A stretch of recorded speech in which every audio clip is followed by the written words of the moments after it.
उससे भी भयावह है। आप इस कहानी को, इस घटना को, इस केस को आप सुन नहीं पाएंगे। अगर आप 18 साल से कम उम्र के हैं तो इस वीडियो को आप छोड़कर जा सकते हैं।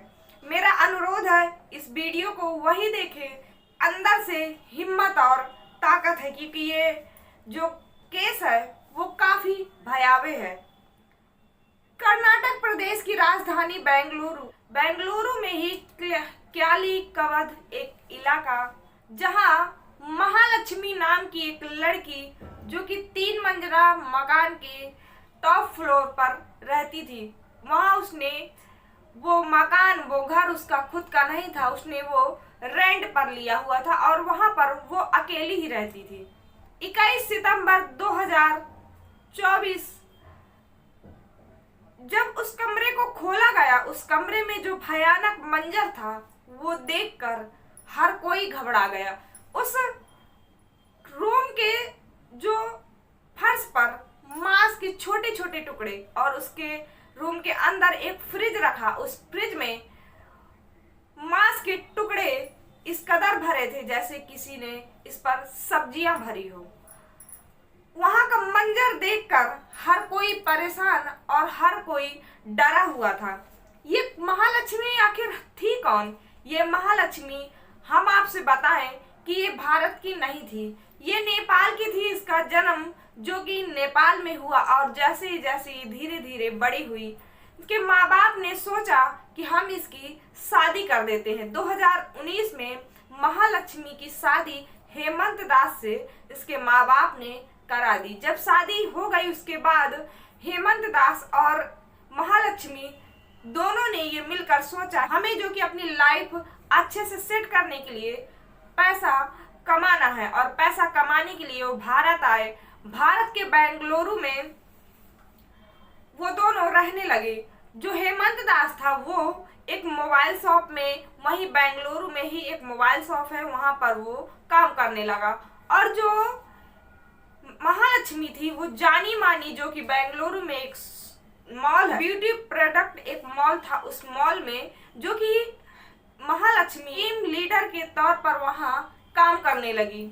ये महालक्ष्मी और हेमंत दास की जो लाइफ थी वो बड़े अच्छे से चल रही थी। धीरे धीरे कुछ दिनों बाद इनकी एक बेटी भी पैदा हुई और बेटी पैदा होने के बाद सब कुछ अच्छा चल रहा था। लेकिन जो हेमंत दास था उसे कुछ समय बाद महालक्ष्मी पर डाउट हुआ। उसे ऐसा लगा कि महालक्ष्मी जो कि किसी लड़के के साथ उसका अफेयर है और इसी अफेयर के चलते इन दोनों के बीच झगड़ा हुआ और झगड़ा काफी बढ़ा और उस झगड़े के चलते इन दोनों का तलाक हो गया। तलाक होने के बाद जो महालक्ष्मी थी वो अपनी माँ के घर जाकर रहने लगी। माँ और बहन वो भी बेंगलुरु में ही रहती थी, तो वो महालक्ष्मी अपने माँ के घर जाकर रहने लगी। और जो उसकी 4 साल की बेटी थी महालक्ष्मी की, वो हेमंत दास यानी उसके पति के पास थी। हेमंत दास अपनी बेटी के साथ अलग रहता था। महालक्ष्मी कुछ दिन तक अपनी माँ के साथ रही, उसके बाद उसने ये डिसाइड किया कि अब मुझे अलग रहना है, माँ और बहन से दूर। एक उसने रेंट पर, किराए पर उसने रूम लिया और वहां पर जाकर ये 5 महीने इसने, ये रूम जो उसने लिया था वो 5 महीने पहले ही इस रूम को लिया था और वहां पर ये अकेली रहती थी। वहां पर जो आस पड़ोस के लोग थे उनसे ज्यादा मुलाकात इसकी नहीं हो पाती थी, इसलिए उसको ज्यादा कोई नहीं जानता था। क्योंकि ये जो महालक्ष्मी थी ये सुबह 9:30 बजे वहां से निकल जाती थी और रात को 10, साढ़े 10 बजे रूम पर आती थी।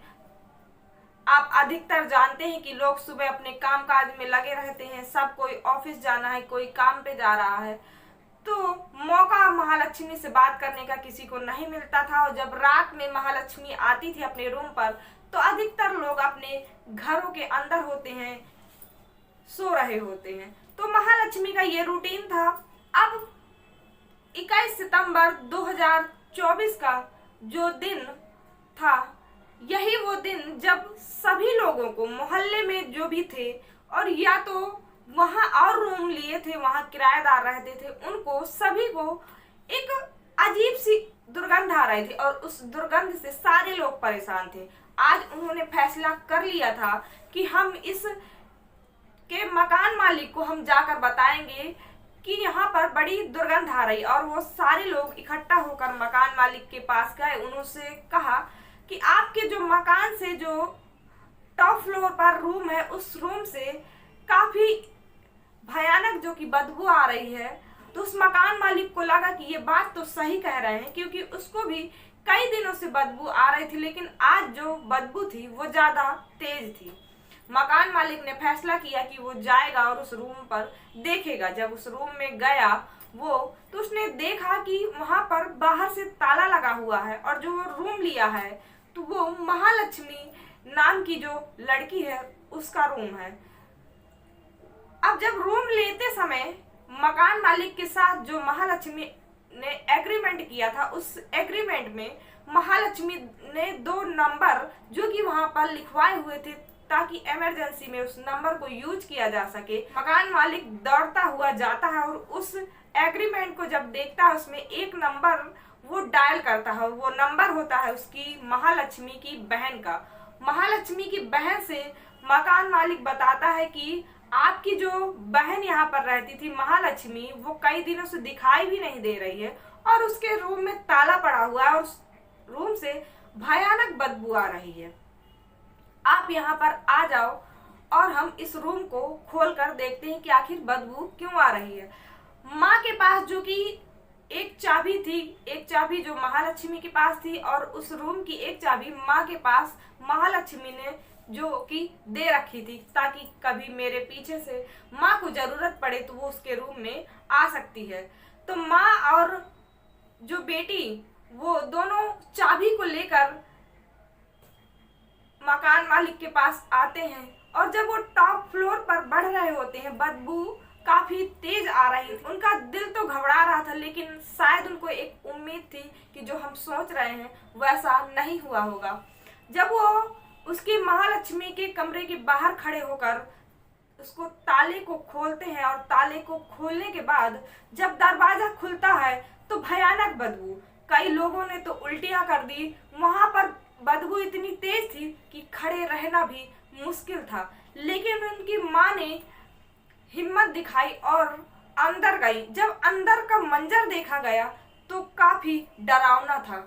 वहां मांस के टुकड़े जो कि रूम में हर तरफ फैले हुए थे, खून के छींटे थे, सारी फर्श पर कीड़े रेंग रहे थे और कुछ कीड़े जो कि फ्रिज की तरफ जा रहे थे। माँ डरते कदमों से उस रूम के अंदर गई और उसने फ्रिज को डरते डरते उस फ्रिज को खोला और जब उसने खोला उसकी चीखें निकल गई। वो चिल्लाकर दौड़कर बाहर भागी, क्योंकि उस फ्रिज में जो कि ऊपर जो फ्रिज के ऊपर का हिस्सा था, उस हिस्से में इंसानी जो कि पैर रखे हुए थे, नीचे कुछ टुकड़े थे और सबसे नीचे जो कि महालक्ष्मी का सर रखा था। उसे देख माँ घबरा गई और उस रूम से बाहर चली गई। तभी पुलिस वालों को फोन किया गया, पुलिस की टीम आई।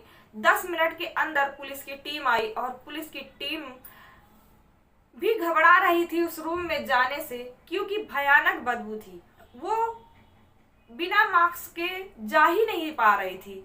वो बीच से ही आधे से ही वापस आई, फिर उसने डबल मास्क लगाया। कुछ लोगों ने जो कि अपने चेहरे को अब रुमाल से ढका और उस रूम के अंदर जबकि दाखिल हुए तो उन्होंने देखा, वो मंजर देखकर भी पुलिस वाले भी हैरान। मांस के जो टुकड़े इधर उधर पड़े हुए थे और उसे देखकर इंसानी जो कि हैवानियत के ऊपर एक सवाल कि आखिर कोई ऐसा कैसे कर सकता है। पुलिस वालों के लिए वो मंजर देखकर वो अकेले डील नहीं कर पा रहे थे, इसलिए उन्होंने फॉरेंसिक टीम को बुलाया और जो मांस के टुकड़े इधर उधर पड़े हुए थे उन्होंने सरकारी अस्पताल से कुछ लोगों को बुलाया उनको कलेक्ट करने के लिए। वहां से जो एविडेंस थे सारे वो कलेक्ट किए गए। जो मांस के टुकड़े थे पोस्टमार्टम रिपोर्ट के लिए उनको भेजा गया।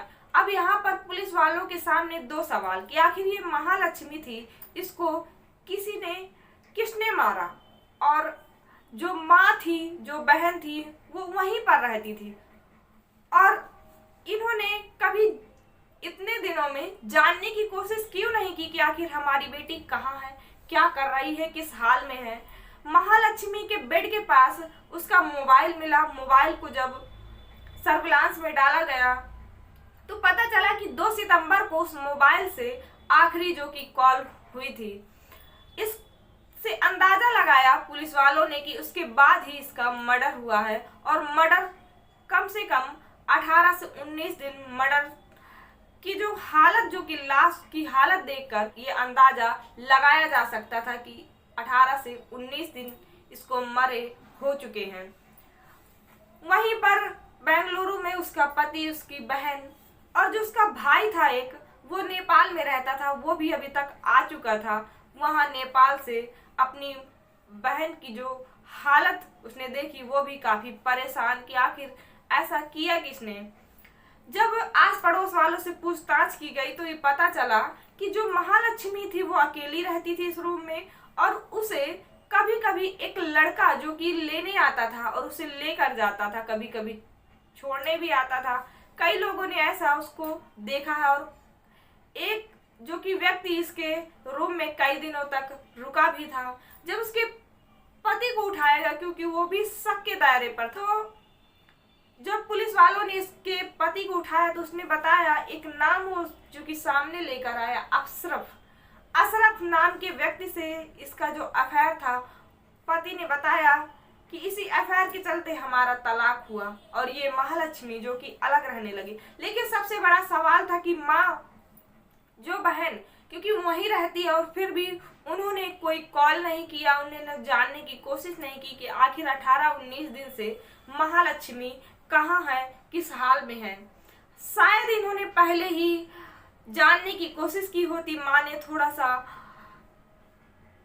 अपनी बेटी के लिए एफर्ट लगाया होता, देखा होता कि मेरी बेटी आखिर कहाँ है, हाल चाल लिया होता, तो शायद ये जो मामला था वो पहले ही खुल गया होता।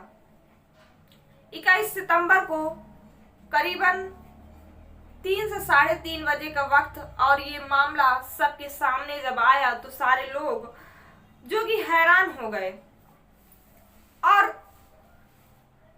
कई नाम सामने आए हैं। उन नामों के आधार पर जो पुलिस वालों ने पूछताछ की, लेकिन सबको ये अशरफ है, उसको भी अभी ग्रीन चिट मिल गया है कि ये भी इस हत्या के कांड में शामिल नहीं है। अब आगे आप देखिए कि आखिर ये जो मामला, ये अपडेट जो भी आएगी, मैं आपको तुरंत हम आपको अपडेट देंगे। लेकिन सबसे बड़ा सवाल कि माँ से ऐसी कौन सी कड़वाहट थी जो माँ ने 19 दिन तक अपनी बेटी की खबर तक नहीं ली। और सबसे अहम बात कि जिस ऑफिस में वो काम करती थी, जो कि वो टीम लीडर के तौर पर काम करती थी, लेकिन फिर भी वहां से भी किसी ने जानने की कोशिश नहीं की आखिर महालक्ष्मी है कहाँ, इतने दिन से वो मॉल क्यों नहीं आ रही। अगर किसी ने भी जानने की कोशिश की होती तो शायद महालक्ष्मी जो कि ये केस पहले ही खुल जाता, और उसकी जो लाश की दुर्गति हुई शायद वो नहीं हुई होती। जो आस पड़ोस के लोग थे उन्होंने बताया है कि 2 से 2:30 बजे का समय रात का रहा होगा। 2 व्यक्ति जो कि स्कूटी से आए और स्कूटी रुकी, वो टॉप फ्लोर पर गए महालक्ष्मी के रूम में। महालक्ष्मी का रूम जो कि लॉक किया और महालक्ष्मी का रूम खुला भी, वो अंदर भी गए, और उसके बाद वो बाहर निकल कर भी आए। दरवाजा भी लगा, लेकिन ये दरवाजा तो खुला महालक्ष्मी ने था, लेकिन लगाया किसने ये शायद कोई नहीं देख पाया, क्योंकि महालक्ष्मी जो थी वो किसी से इतना ज्यादा घुल मिल कर नहीं रह रही थी। वो अपने काम से काम रखती थी, इसलिए उस पर ज्यादा किसी का ध्यान नहीं जाता था। अब ये महालक्ष्मी जो कि ये जो एविडेंस मिले हैं, इससे जो पोस्टमार्टम रिपोर्ट आई है, उससे ये साबित हुआ है कि जो महालक्ष्मी थी उसने दरवाजा किसी जान पहचान वाले को खोला था, क्योंकि जो उसने मरते समय जो कोई एफर्ट, कोई मतलब उसने कोई विरोध नहीं किया और वो व्यक्ति ने इसका कत्ल किया उसके समय इसने कोई विरोध नहीं किया। इसका मतलब कि वो जानती थी जो भी मारने वाला है उसका जान पहचान वाला ही है। इंसान कितना हैवान हो गया है ये जानकर हर कोई परेशान है। जो श्रद्धा मर्डर केस इतनी सुर्खियों में था उसके बाद अब ये महालक्ष्मी केस उससे भी भयावह है, उससे भी खतरनाक केस। अब उस रूम में एक बैग भी मिला। ऐसा लगता है कि जो व्यक्ति ने, जिस लड़के ने, जिसने भी उस महालक्ष्मी का कत्ल किया वो धीरे धीरे उन मांस के टुकड़ों को उस बैग में भर के बाहर ले जाने वाला था, लेकिन उसे मौका नहीं मिला, या कहिए कि वो डर गया और उस मांस के टुकड़ों को वहीं पड़े रहे।